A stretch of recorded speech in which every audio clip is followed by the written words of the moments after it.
തൊട്ട് short hair ഉള്ളവർക്ക് ഇത് റിലേറ്റ് ചെയ്യാൻ പറ്റും. നമ്മൾ എങ്ങനെ മുടി കെട്ടിയാലും നമുക്ക് ശരിയാവത്തില്ല. കേളി ഹെയറോട് ആണെങ്കിൽ പിന്നെ പറയേണ്ട ആവശ്യമേ ഇല്ല. അപ്പൊ അങ്ങനെയുള്ളവർക്ക് അടിപൊളി ഒരു ഹെയർ സ്റ്റൈൽ കാണിച്ചു തരാം. നമുക്ക് കുറച്ച് കമ്പി സ്ലൈഡ് വേണം, ഒരു ക്ലിപ്പ് വേണം, ചീപ്പ് വേണം, കുറച്ച് വെള്ളം വേണം. എപ്പോഴും ഹൈഡ്രേറ്റഡ് ഇരിക്കുന്നത് വളരെ നല്ലതാണ്. പിന്നെ മുടി ചീപ്പ് വെച്ച് ഫുള്ള് ചീകിക്കൂടെ, ജസ്റ്റ് മിഡിൽ പാർട്ടീഷൻ മാത്രമേ എടുക്കാവൂ. പിന്നെ കുറച്ച് മുടി എടുക്കുക, ട്വിസ്റ്റ് ചെയ്യുക, കുറച്ച് മുടി എടുക്കുക, ട്വിസ്റ്റ് ചെയ്യും. കാണിച്ചു തന്ന പോലെ നിങ്ങൾ അറ്റം വരെ ട്വിസ്റ്റ് ചെയ്തെടുക്കാം.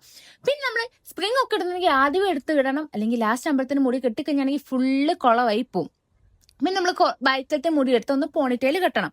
കെട്ടിക്കഴിഞ്ഞിട്ട് നമ്മളൊരു ക്ലിപ്പ് എടുത്തിട്ട് പോണിറ്റെയിലിന്റെ അടിയിലൊന്ന് ക്ലിപ്പ് ചെയ്ത് വെക്കണം. ഞാൻ കാണിച്ചു തരുന്ന പോലെ തന്നെ ചെയ്യണം. അങ്ങനെ തന്നെ ചെയ്താലേ ഇതേ റിസൾട്ട് കിട്ടത്തുള്ളൂ. അത് കഴിഞ്ഞിട്ട് നമ്മൾ ട്വിസ്റ്റ് ചെയ്തത് രണ്ട് വശത്തോട്ടും വെച്ചിട്ട് നമ്മൾ സ്ലൈഡ് ഊത്തണം. അത്രയും മാത്രമുള്ള ഒരു അടിപൊളി ഹെയർ സ്റ്റൈല്. പിന്നെ മുമ്പ് വെള്ളം വേണം എന്ന് ഞാൻ പറഞ്ഞതെന്ന് വെച്ചാൽ ഈ സ്പ്രിംഗ് ഒക്കെ ഒന്ന് കേൾ ചെയ്ത് കൊടുക്കണം, ചെറുതായിട്ടൊന്ന് നനച്ചിട്ട്.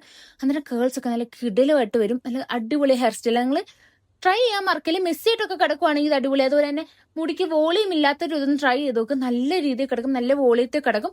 അതുപോലെ നിങ്ങൾ ഇതിന് കമന്റ് ചെയ്യാൻ മറക്കല് ഹെയർ സ്റ്റൈൽ എങ്ങനെ ഉണ്ടെന്ന്. പിന്നെ നിങ്ങളുടെ ഫ്രണ്ട്സിന് ഷെയർ ചെയ്യാൻ മറക്കല്. ബൈ.